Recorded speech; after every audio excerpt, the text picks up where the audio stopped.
मेरे पास ख़ास तौर पर जो पेशेंट किडनी स्टोन्स के साथ आते हैं, उनका ये सवाल होता है कि क्या नींबू पानी के इस्तेमाल से उनकी पथरियाँ ख़त्म हो सकती हैं या बिल्कुल डिज़ॉल्व हो सकती हैं या आने वाले वक़्त में उसको हम किसी तरह रोक सकते हैं।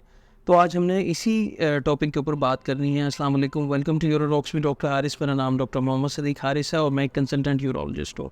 आज हमने डिस्कस करना है कि लीमू के क्या फ़ायदे हैं, ख़ास तौर पर यूरोलॉजी के पेशेंट में और ओवरऑल वैसे जो आपकी हेल्थ है उसके ऊपर इसके क्या बेनिफिट्स हो सकते हैं। आप कैसे मौसर तरीके से इसको इस्तेमाल करके अपनी सेहत के लिए मुफीद साबित कर सकते हैं और इसके क्या क्या नुकसानात हो सकते हैं अगर आप इसको गलत तरीके से इस्तेमाल करें। अल्लाह ताला ने इस लीमू को बहुत सारे बेनिफिट्स से नवाजा। इसके अंदर इतने ज़्यादा मुफीद एलिमेंट्स होते हैं जो बॉडी के लिए बहुत ज़्यादा मुफीद साबित होते हैं। आप जब सोचें तो आप हैरान हो जाते हैं कि इतनी छोटी सी चीज़ के अंदर अल्लाह ने कितने ज़्यादा जो हैं वो फ़ायदे रखे हैं इंसान के लिए। नंबर 1 जो इसका फ़ायदा है वो ये कि ये विटामिन सी रिच फूड होती है। मतलब इसके अंदर विटामिन सी बेइंतहा पाया जाता है। आप ये देख लें, एक लीमू के अंदर अगर आप दिन में 1 लीमू इस्तेमाल करें तो पूरे दिन की आपकी तकरीबन विटामिन सी की 25 से 30% जो है रिक्वायरमेंट्स वो पूरी हो जाती है। मतलब अगर 4 लीमू आप इस्तेमाल करें तो पूरे दिन का आप विटामिन सी सिर्फ लीमू के इस्तेमाल से ही ले सकते हैं। और विटामिन सी आपकी बॉडी के लिए क्यों ज़रूरी है? विटामिन सी आपकी बॉडी के लिए बहुत ज़्यादा वाइटल एक विटामिन है, जिसकी वजह से आपकी बॉडी के अंदर आपकी स्किन की रीजनरेशन होती है, आपकी स्किन फ्रेश रहती है, आपकी जो कोलेजन है उसकी सिंथेसिस होती है। और कोलेजन जो है वो जिस्म की जो तोड़ फोड़ होती है उसके अंदर जो है वो बहुत ज़्यादा मुफीद साबित होता है। इसके अलावा विटामिन सी का एंटीऑक्सीडेंट इफेक्ट है, एंटी इन्फ्लेमेटरी इफेक्ट है, इसके अलावा एंटी कैंसर इफेक्ट भी है। इसके अलावा इसका एंटी कैंसर इफेक्ट भी है। मतलब ये कि कैंसर से बचने के लिए ये बॉडी के अंदर फाइट के लिए विटामिन सी की बहुत ज़्यादा ज़रूरत होती है। इसके अलावा विटामिन सी जो है वो आयरन की एब्जॉर्प्शन के लिए बहुत ज़्यादा ज़रूरी है, प्रोटीन की मेटाबॉलिज्म के लिए बहुत ज़्यादा ज़रूरी है, आपकी इम्यूनिटी को बूस्ट करता है। इसके अलावा अगर देखा जाए तो इसका बहुत ज़्यादा इफेक्ट होता है आपके न्यूरोट्रांसमीटर्स बनाने के अंदर।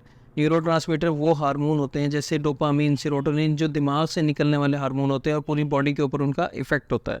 तो ये विटामिन सी जो है वो इतना ज़्यादा इंपॉर्टेंट है। और जब भी विटामिन सी की डेफिशिएंसी हो जाती है, कमी हो जाती है, तो बॉडी के अंदर मुख्तलिफ़ किस्म के मसाइल सामने आते हैं। ख़ास तौर पर देखा जाए तो आपकी दांतों की हेल्थ बहुत ज़्यादा ख़राब हो जाती है, दांत आपके ढीले हो जाते हैं। इसके अलावा आपके मसूड़ों में से ब्लीडिंग हो सकती है, आपके ज़ख़म, खुदा न ख़ास्ता अगर आपको कोई ज़ख़म लगे उसकी हीलिंग बहुत ज़्यादा डिस्टर्ब हो जाती है। मतलब आपका ज़ख़म बहुत देर से भरता है और ओवरऑल आपको जो है वो थकावट महसूस होती है, बॉडी एक्स महसूस होते हैं, स्किन आपकी ड्राई रहती है, आंखें आपकी ड्राई रहती हैं। तो ये सारी चीज़ें जो है विटामिन सी की कमी से आपको देखने में आती। तो विटामिन सी जो है इतना ज़्यादा ज़रूरी है बॉडी के लिए। और अगर आप लीमू का इस्तेमाल अच्छे तरीके से करते हैं तो विटामिन सी आपकी बॉडी के अंदर पूरा रहेगा और ये सारे जो उसके फंक्शन है वो अच्छे तरीके से परफॉर्म करेगा। दूसरे नंबर पर जो मेरे से रिलेटेड पेशेंट आके मुझसे सवाल करते हैं वो ये है कि किडनी स्टोन में इसका क्या इफ़ेक्ट है। सिट्रेट एक ऐसा एलिमेंट है जो कि बॉडी के अंदर पथरियाँ बनने से रोकता है। अमूमी तौर पर जिन लोगों के अंदर पथरियाँ बनती हैं उनके पेशाब के अंदर, यूरिन के अंदर सिट्रेट का लेवल कम होता है, तो इसके नतीजे में उनकी पथरियाँ जो हैं वो ज़्यादा बनती हैं। मतलब सिट्रेट जो है वो आपकी स्टोन को इनहिबिट करता है। लेमन के अंदर सिट्रेट की अच्छी मिकदार होती है और हम पेशेंट को एडवाइस करते हैं कि जो भी किडनी स्टोन के पेशेंट होते हैं वो तुरश फल इस्तेमाल करें। तुरश फलों में ख़ास तौर पर लेमन का इस्तेमाल बहुत ज़्यादा ज़रूरी है क्योंकि इसके अंदर सिट्रेट पाया जाता है। अगर एक मरीज़ को पथरियाँ हैं और वो अपने पेशाब को डाइल्यूट भी रखता है, पतला भी रखता है और साथ में अपने सिट्रेट का लेवल भी मेंटेन रखता है, तो ख़ास तौर पर कैल्शियम ऑक्सलेट स्टोन के अंदर जो है पथरियाँ बनने का चांस बेहतर हो जाता है, कम हो जाता है। और जो पथरियाँ बनी होती हैं अगर हम उसको लिथोट्रिप्सी कराएं तो इसका जो लिथोट्रिप्सी का इफ़ेक्ट है मज़ीद इनहेंस हो जाता है। तो सिट्रेट बहुत ज़्यादा ज़रूरी है किडनी स्टोन के पेशेंट में, ख़ास तौर पर कैल्शियम ऑक्सलेट स्टोन के पेशेंट के अंदर। तीसरे नंबर पर इसका जो बेनिफिट है वो ये कि ये वेट लॉस के अंदर बहुत ज़्यादा हेल्पफुल साबित होता है। वैसे स्टडीज़ कहती हैं कि इसके अंदर जो फ़ाइबर मौजूद होता है उस फाइबर की वजह से इसको जब आप सुबह सुबह इस्तेमाल करते हैं तो इससे सैटिस्फाइड हो जाती है। मतलब आपका पेट भरा हो जाता है। जब आपका पेट भर जाएगा तो आप खुद से ही खाना जो है वो कम खाएंगे। तो इसके अंदर मौजूद फाइबर जो है आपको वेट लॉस के अंदर बहुत ज़्यादा हेल्पफुल साबित होता है। चौथे नंबर पर ये हाइड्रेशन को प्रमोट करता है। आपकी बॉडी के लिए आपको पता है 70% जो है वो आपकी बॉडी जो है वाटर से बनी है। उसके बावजूद भी काफ़ी ऐसी कंडीशंस होती हैं, काफ़ी ऐसे लोग हर तरह के पेशे से जो है मुंसलिक होते हैं, कुछ के अंदर जो है डायरेक्ट सनलाइट के अंदर आपको काम करना पड़ता है। तो ऐसी सूरत में डिहाइड्रेशन होने का चांस बहुत ज़्यादा ज़रूरी होता है। जब भी पेशेंट को डिहाइड्रेशन होती है, उसको सर में दर्द हो सकता है, चक्कर आ सकते हैं, थकावट हो सकती है, बहुत ज़्यादा पसीना आ सकता है, पैल्पिटेशन हो सकती है, मतलब दिल की धड़कन महसूस हो सकती है। ये सारी चीज़ें जो है डिहाइड्रेशन की वजह से हो सकती हैं। तो ख़ास तौर पर हम पेशेंट को एडवाइस करते हैं कि वो तकरीबन 10 गिलास से ज़्यादा पानी इस्तेमाल करें। और अगर आप लीमू का इस्तेमाल करते हैं तो ये आपकी हाइड्रेशन को मज़ीद बेहतर बनाता है। मतलब आपके पानी पीने और जिस्म में पानी की मिक़दार को अच्छा रखने में जो है लीमू का बहुत अच्छा किरदार होता है। 5वें नंबर पर जो इसका बेनिफिट है वो ये कि ये डाइजेशन के अंदर बहुत हेल्प करता है। मतलब वैसे अगर देखें तो ये एक तेज़ाब है, मतलब एसिड है। इसकी पीएच जो है ऑलमोस्ट आपके जो मैदे के अंदर जो तेज़ाब होता है हाइड्रोक्लोरिक एसिड, उससे मिलती जुलती होती है। लेकिन जब आप इसको इस्तेमाल करते हैं तो ये सिट्रेट में जाकर कन्वर्ट होता है और स्टमक की पीएच को बैलेंस करता है और मैदे के जो अंदर निज़ाम है उसको बहुत ज़्यादा बेहतर साबित करता है, उसके अंदर तेज़ाबियत को ख़त्म करता है। इसके अलावा उसके अंदर जो हाज़मे का अमल चल रहा होता है उसके अंदर बहुत ज़्यादा हेल्पफुल और बेनिफिशियल साबित होता है।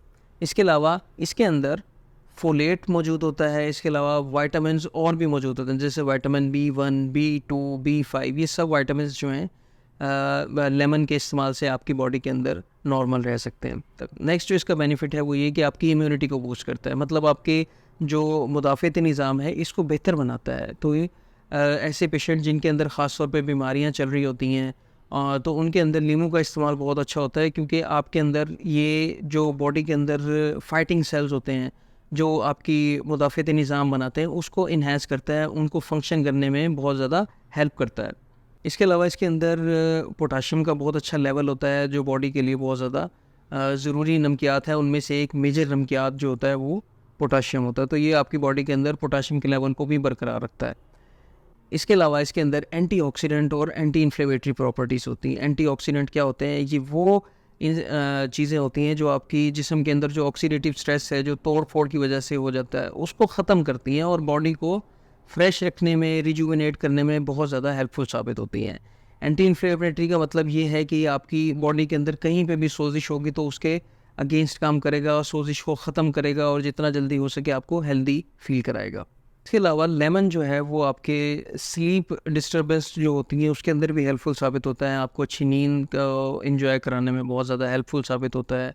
इसके अलावा इसका एंटी हिस्टामिन इफेक्ट भी होता है। ऐसे लोग जिनको एलर्जीज़ होती हैं मुख्तलिफ़ किस्म की चीज़ों से, उनके अंदर भी ये बेनिफिशियल साबित होता है। तो इतने ज़्यादा फ़वाइद हैं, ऑलमोस्ट 11 से 12 जो मैंने आपको अभी 1 बाय 1 डिस्कस किए हैं। तो ये सारे बेनिफिट जो हैं आपको एक कितनी सी चीज़ लीमू के इस्तेमाल से अच्छे तरीके से देखने में आते हैं। अब हम बात कर लेते हैं कि आपको लीमू का इस्तेमाल करना कैसे चाहिए। अमूमी तौर पर जैसे मैंने बताया कि ये लीमू है और इसके अंदर जो इसका जो जूस होता है बेसिकली वो तेज़ाबियत होती है उसके अंदर। तो ऐसे तेज़ाबियत वाले फ्लूइड को आपने डाइल्यूट करके इस्तेमाल करना होता है। तो हमारा ये मशवरा होता है कि आप इसको पानी के अंदर नीम गर्म पानी में इस्तेमाल करें ताकि इसका बेनिफिट जो है आपको बहुत अच्छे तरीके से हासिल हो। कुल पेशेंट जिनके अंदर मैदे का अल्सर है उनको लीमू के इस्तेमाल से हम मना करते हैं, ये आपके लिए नहीं है, आपने इसको इस्तेमाल नहीं करना। इससे आपकी जो सिम्टम्स हैं उनके अंदर और ज़्यादा जो है वो ख़राबी देखने में आएगी। इसके अलावा दूसरे नंबर पर ऐसे पेशेंट जो अल्कलोसिस के पेशेंट होते हैं, जो मतलब जिनके जिस्म के अंदर जो है वो असासियत ज़्यादा होती है, तो उनको भी हम इसके इस्तेमाल से जो है वो मना करते हैं। फिर लोग जो हैं वो इसको डायरेक्ट इस्तेमाल करते हैं, तो आपने ऐसा बिल्कुल नहीं करना। बेसिकली एक तेज़ाब है और जब आप अपने दांतों को इसके साथ डायरेक्टली इन कांटेक्ट करेंगे तो ये आपके दांतों की एनामल जो है उसको डिस्टर्ब करेगा, उसको ख़राब करेगा। तो जब भी आपने इसको इस्तेमाल करना है तो आपने इसको डाइल्यूट करके नीम गर्म पानी के साथ इस्तेमाल करना है ताकि आपके दांत जो हैं वो इससे ख़राब ना हो। इसके अलावा अगर आपने लेमन जूस का इस्तेमाल करना है तो फ्रेशली स्क्वीज़ लेमन जूस इस्तेमाल करें। आप जो बाज़ारों से आप बॉटल लेमन जूस इस्तेमाल करेंगे उनके अंदर विटामिन सी की जगह आपको देखने में आएगा कि एस्कॉर्बिक एसिड ऐड किया होता है और बाकी जो एंटी ऑक्सीडेंट इफ़ेक्ट्स हैं और इतने ज़्यादा जो न्यूट्रिएंट्स मैंने अभी आपको बताए हैं ये सब चीज़ें उनके अंदर शामिल नहीं होती। अंदर बहुत ज़्यादा जो है वो आपको प्रिजर्वेटिव्स देखने को मिलेंगी, ख़ास तौर पर वो सेहत के लिए नुकसानदेह होते हैं। तो जब भी आपने लेमन जूस का इस्तेमाल करना है तो आपने फ्रेशली स्क्वीज़ लेमन जूस इस्तेमाल करना है। तो ये आज की वीडियो थी। आई होप आपको वीडियो पसंद आई होगी। I love to make this video for you. इसी तरह हेल्थ से रिलेटेड वीडियोस देखने के लिए मेरे चैनल को लाजमी सब्सक्राइब करें। अपना बहुत ख्याल रखें। अल्लाह हाफिज़।